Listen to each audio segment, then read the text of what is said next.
오늘 우리에게 주시는 하나님의 은혜의 말씀은 누가복음 2장 1절부터 21절까지의 말씀입니다.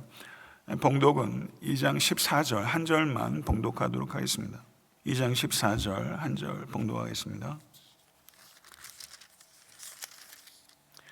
다 같이 합독하겠습니다. 지극히 높은 곳에서는 하나님께 영광이요 땅에서는 하나님이 기뻐하신 사람들 중에 평화로다 하니라. 아멘. 하나님의 말씀입니다.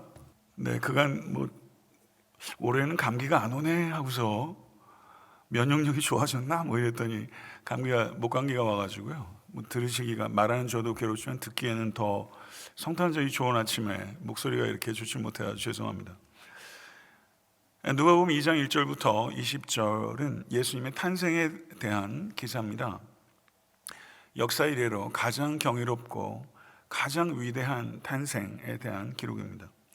하나님의 아들이 아기의 몸을 입고 이 땅에 오셨다는 것 자체가 경의의 핵심입니다. 그런데 하나님의 아들이 강보에 쌓여 구유에 놓이셨다는 사실과 이 놀라운 탄생의 첫 번째 목격자가 베들레헴 지경에 보잘것없는 목자들이었다는 사실이 이 탄생의 경이로움을 더해주고 있습니다.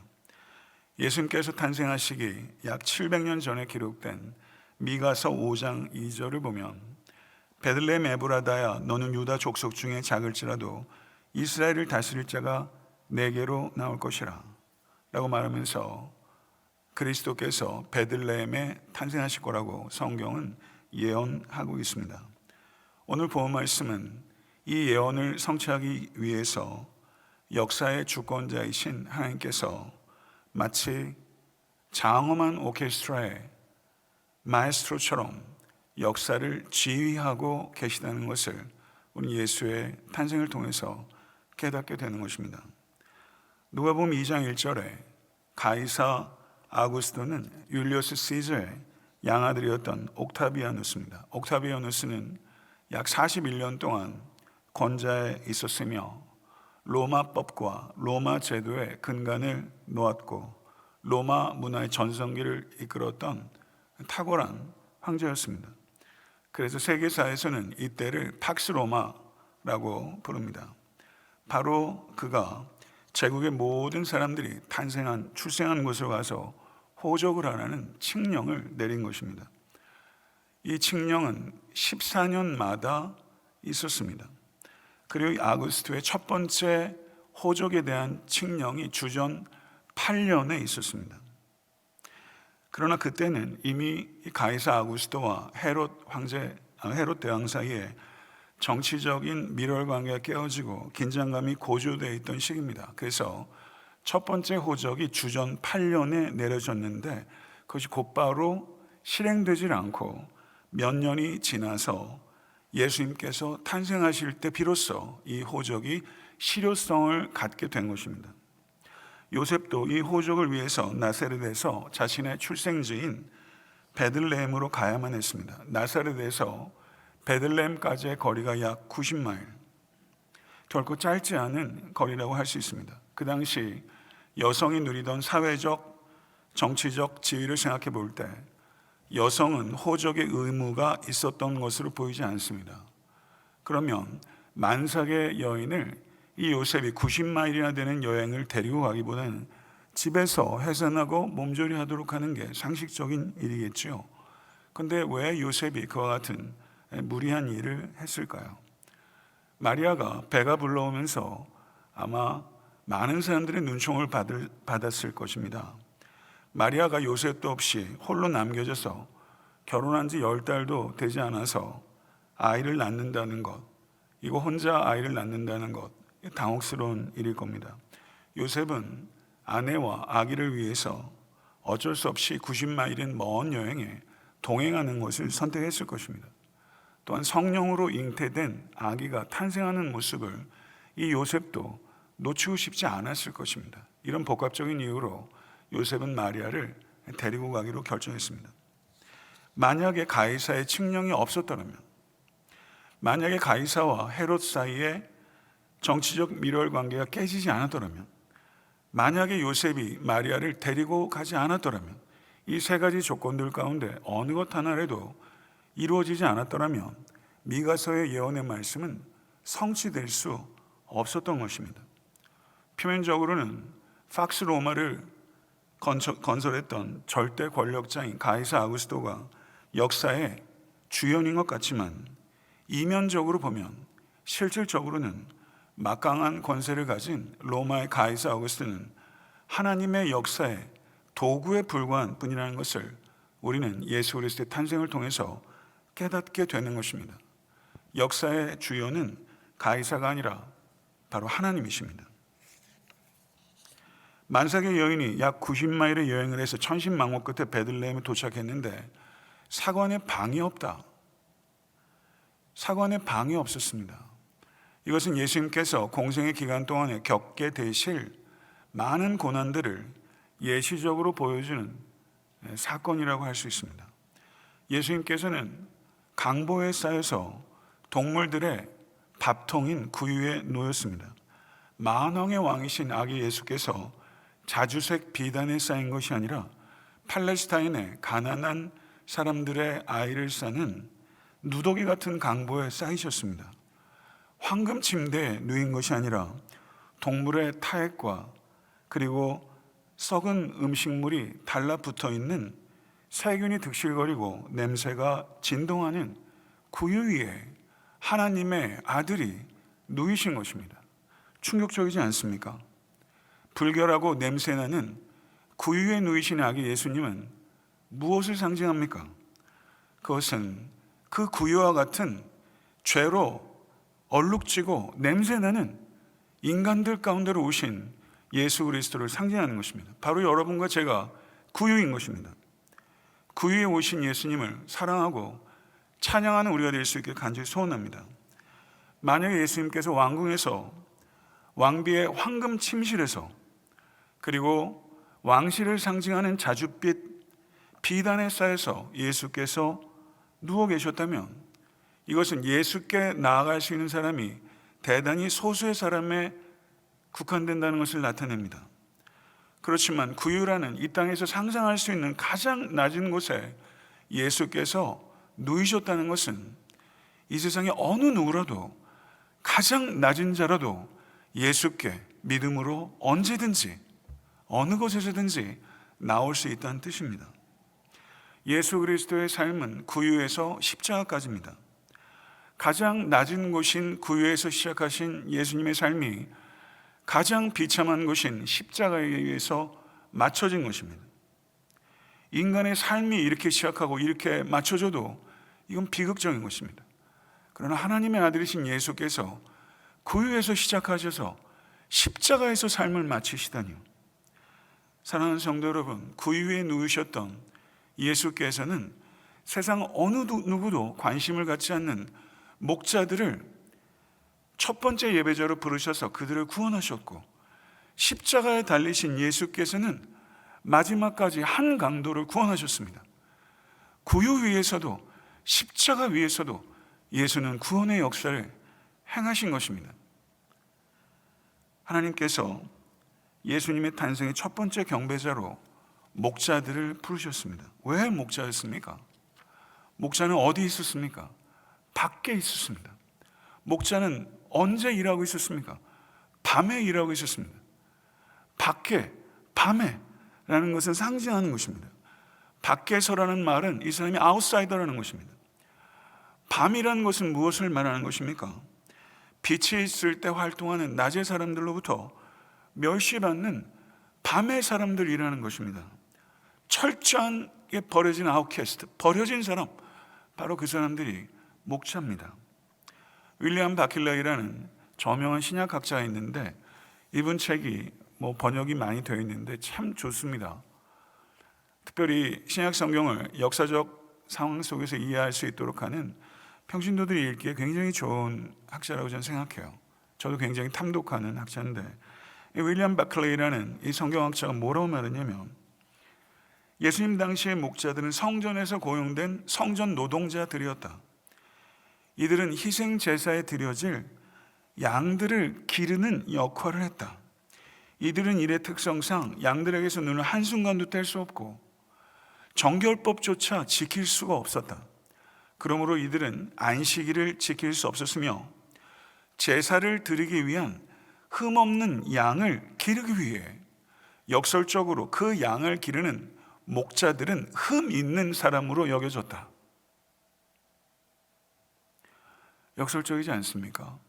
흠 없는 양을 기르도록 고용된 노동자는 흠 있는 사람으로 버려져서 제사에서 소외돼 버린 것입니다. 잔인하지 않습니까? 성전에 바치는 양떼를 기르던 목자들이 천사들의 인도함을 따라 세상 죄를 지고 가신 어린 양을 본 것입니다. 자기가 제사에 드리는 양을 기르던 사람이잖아요. 예수님을 보았을 때 세상 죄를 지고 가는 어린 양, 다른 양, 그 양을 보게 된 것이죠. 참 아름답고 기묘하지 않습니까? 성전에 드려지는 제물이 되는 양을 기르던 이 목자가 단 한 번의 제사로 우리의 모든 죄를 씻으신 하나님의 어린 양이신 예수를 경배하는 첫 번째 예배자가 됐다는 것, 정말 아름다운 일입니다. 이런 하나님이 저는 너무 좋습니다. 이런 사람들을 불러주시는 하나님이 너무 고맙습니다. 목자는 밤낮 없이 수고하지만 밤낮 없이 수고했음에도 불구하고 경제적으로는 가장 하층이었습니다. 사회적으로, 종교적으로, 경제적으로 완전 바닥인 사람입니다. 세상에서 행세 꽤나 하는 사람들을 아기 예수님의 이 위대하고 경이로운 탄생에 목격자로 부르지 아니하시고 헤롯도 있고 빌라도도 있고 대제사장도 있고 사내들인 공회원도 있지 않습니까? 그런 사람 불러서 목격하게 하는 것이 인간의 생각이죠.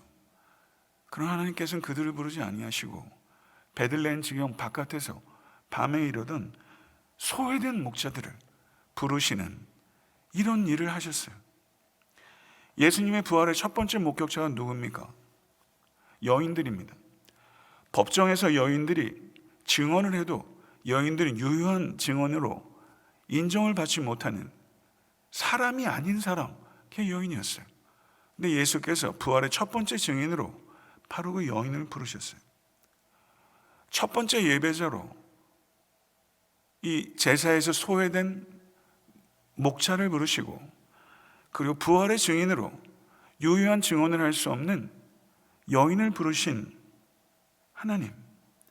하나님께서는 내가 얼마나 무가치하고 무자격하고 무능력한지를 철저하게 깨닫는 목자의 마음을 가진 사람을 기뻐하고 부르시고 그들을 통해 경배받으시고 그들의 입술과 삶의 변화를 통해서 하나님의 나라를 확장하시는 좋으신 하나님이십니다. 천사가 이르러 말합니다. 무서워 말라. 보라, 내가 온 백성에게 미칠 큰 기쁨의 좋은 소식을 너희에게 전하노라. 오늘날 다윗의 동네 너희를 위하여 구주가 나셨으니 곧 그리스도 주시니라. 너희가 가서 강보에 쌓여 그 위에 누인 아기를 보리니 이것이 너희에게 표적이니라. 모든 사람과 모든 세대에 큰 기쁨의 좋은 소식, 그것은 우리 주 예수 그리스도에 대한 소식입니다. 믿으십니까? 복음 외에는 모든 사람에게, 모든 세대에게 기쁨이 되는 소식은 단연코 없습니다. 신약 성경에 구주, 그리스도, 주라는 호칭이 한 절에 나오는 유일한 절이 누가복음 2장 11절입니다. 예수께서는 죄와 사망으로부터 우리를 구원하시는 구세주이시며 예수께서는 구약의 예언의 성취로 이 땅에 오신 그리스도이시며 예수께서는 육신을 입고 이 땅에 임하신 하나님의 아들이십니다. 믿으십니까? 11절을 보면 오늘이라는 부사와 너희를 위하여 라는 역격이 있습니다. 오늘이라는 말, 누가는 이 오늘이라는 말을 굉장히 즐겨 사용합니다. 신학적으로 의도를 가지고 사용하고 있어요. 제 기억으로는 신약 성경에 오늘이라는 세메이온이라는 단어가 약 한 40회 정도 등장하는데 누가복음과 사도행전에 약 20회가 등장합니다. 그러니까 이 오늘이라는 말은 누가의 언어예요. 이 오늘이라는 말을 통해서 누가가 하려고 하는 말은 예수 그리스도께서 탄생하신 사건은 2000년 전에 추억거리로 만들어서는 안 되며 지금 나의 삶 속에 현재화 시켜야 되는 사건이라는 것을 강조하는 것입니다. 너희를 위하여 라는 말은 1차적으로는 그때 그곳에 있던 목자들을 위하여 태어나셨다는 것을 나타낼 뿐만 아니라 지금 이곳에서 나를 위하여 예수께서 태어나셨다는 것을 의미합니다. 예수 그리스도의 탄생이 나의 삶 가운데 내면화되어야 된다는 것입니다. 예수 그리스도의 탄생이 오늘 현재화되고 나를 위한 사건으로 내면화되어야 된다는 것입니다. 그런 축복이 지금 이 자리에 있는 여러분들께 임할 수 있게 되기를 간절히 축원합니다. 2장 13절과 14절을 보게 되면 천군 천사가 불렀던 역사상 첫 번째 캐롤이 거기 등장합니다. 위대한 가사예요. 첫 번째 캐롤이라니까요. 지극히 높은 곳에서는 하나님께 영광이요 땅에서는 기뻐하심을 입은 사람들 중에 평화로다. 천군 천사들은 지금 대단한 군중들 앞에서 노래하는 것이 아니라 베들레헴 지경 밖에서 밤에 있던 목자 몇 앞에서 이 대단한 합창단이 그들만을 위해서 찬양하고 하늘로 올라갔다니까요. 사랑하는 성도 여러분, 목자들이 들었던 천군 천사의 찬양, 언젠가는 여러분과 저도 듣게 될 줄로 믿습니다. 그리고 언젠가는 우리들의 목소리도 그 천군 천사의 목소리와 하나가 되어 성삼위 하나님을 목청껏 기쁨으로 찬양하게 될 때가 임하게 될 줄로 믿습니다. 목자들의 감동을 한번 상상해 보십시오. 음악다운 음악을 평생 들어본 적이나 있겠어요? 이 목자들이요. 이 목자들 앞에서 누가 연주를 했겠습니까? 노래를 했겠습니까? 그런데 천군 천사들이라니요. 하나님의 방법이 놀랍지 않습니까? 저는 오케스트라를 뮤지컬이나 오페라, 제가 뉴욕에 살 때 용돈 좀 모아가지고 가끔 가서 보게 되면 뮤지컬도 너무 좋고 저는 개인적으로 오페라가 참 좋더라고요. 그러니까 연주하는 음악들 실제 듣고 그러면 음악적으로 제가 문외한인데도 불구하고 참 기뻐요. 근데 정말 전통 그 오케스트라 연주하는 건 제가 들은 적은 없는데 가령 제가 아는 오케스트라 몇 개, 베를린 필하모닉 오케스트라 한번 생각해 보시죠. 오늘 저희가 조금 있다가 설교가 끝나는데 베를린 필이 탁 여기로 쫙 들어온다면 상상해 보세요. 우와, 베를린 필하모닉이 애틀랜타 섬기는 교회 왔다고요. 상상해 보세요. 어떠겠어요? 너무 놀랍지 않아요? 아니 세상에 우리 교회를 베를린 필하모닉이 오다니 정말 대단한 일이죠. 상상 못하는 일이에요. 저는 이 목자들이 천군 천사가 앞에서 찬양하고 악기는 없었겠어요? 풀 오케스트라가 있었겠죠. 천군 천사의 찬양하고 아니 우리를 위해서 하나님께 천군 천사를 동행하셔서 이 연주를 베풀어 주시다니. 저는 그들이 그때 들었던 음악적으로 문외한이어도 그 공명, 그 곡조, 그 가사, 그 아름다운 모습들을 이 목자들은 절대 잊지 못했을 겁니다. 매 순간 기억했을 거예요. 영혼의 울림으로 이 찬양이 남았을 거라고요. 우리도 한번 이 찬양을 상상해 보십시다. 주 예수 그리스도께서 이 땅에 악의 몸을 입으시고 그것도 모자라서 강보에 쌓이시고 그 냄새나고 불결한 구유에 놓이신 사건, 그렇게 낮아지신 것이 하나님께 영광이 되었다고 말씀하고 그렇게 하는 것이 진정한 평화를 가져오는 길이라고 하나님께서 말씀하셨습니다. 예수 그리스도께서 이 땅에 가져오신 평화는 예수 그리스도의 보혈로 말미암아 주어진 것입니다. 십자가를 피하는 것이 아니라 십자가를 감당하는 곳에 참된 샬롬이 이루어지게 되는 것입니다. 평화의 왕이신 주님을 찬양합니다.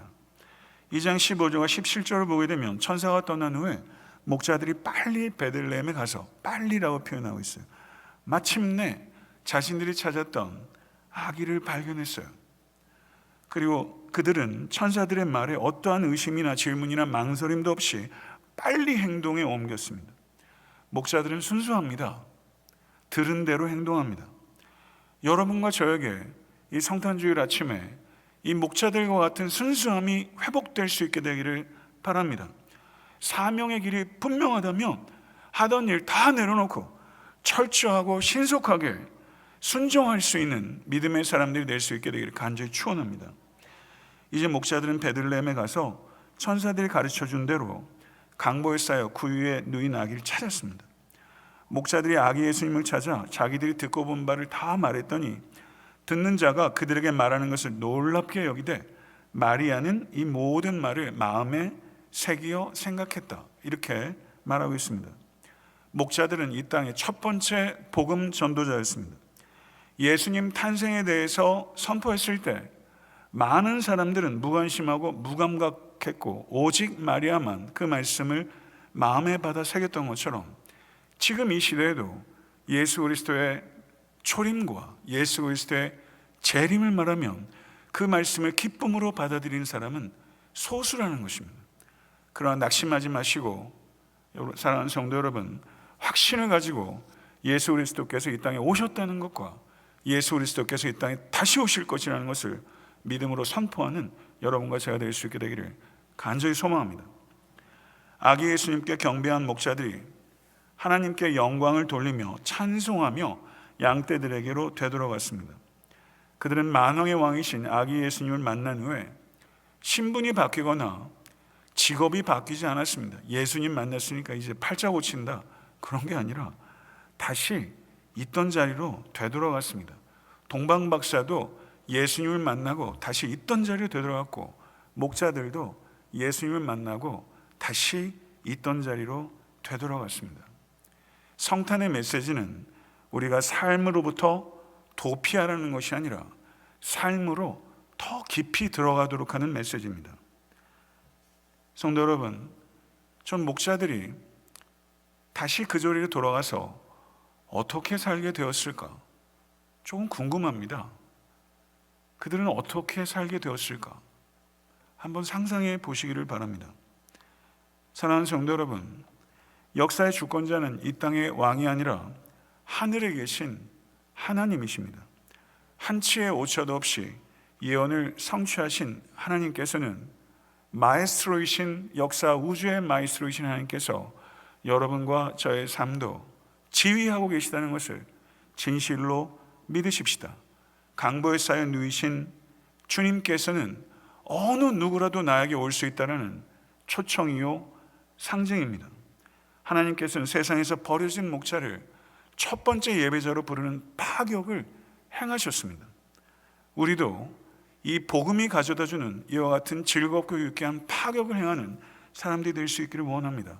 예수 그리스도의 탄생이 성탄절 주일 아침 여러분과 저의 삶 가운데 다시 한번 현재화되고 내면화되고 깊이 묵상하고 그 의미를 더 깨닫고 우리 역시 삶의 자리로 되돌아가서 이전과 결코 같은 삶을 살 수 없었던 목자처럼 예수 그리스도를 알기 전과는 전혀 다른 삶의 모습으로 예수께서 구주시요 그리스도시요 하나님의 아들이심을 증거하는 증인의 삶을 살아갈 수 있는 모든 권속되실 수 있게 되기를 간절히 축원합니다. 기도하겠습니다. 존귀하신 아버지 하나님, 성탄의 기쁜 소식을 저희들에게 주시니 감사합니다. 이 기쁘고 영광스럽고 경이로운 탄생이 진부한 이야기가 되지 않도록 우리에게 겸손함을 주시고, 예수 그리스도의 탄생이 오늘 이 시간 함께하는 모든 이들에게 현지적으로 그리고 내면화될 수 있도록 하나님 도와주시옵소서. 겸손하게 하시고 이 왕을 더 사랑하게 하시고 이 왕을 더 의지하고 자랑하는 우리가 될 수 있기를 원합니다. 우리의 삶의 자리에서 예수 그리스도를 만났다고 밖에는 할 수 없는 삶의 변화들이 나타날 수 있도록 주여 도와주시기를 원합니다.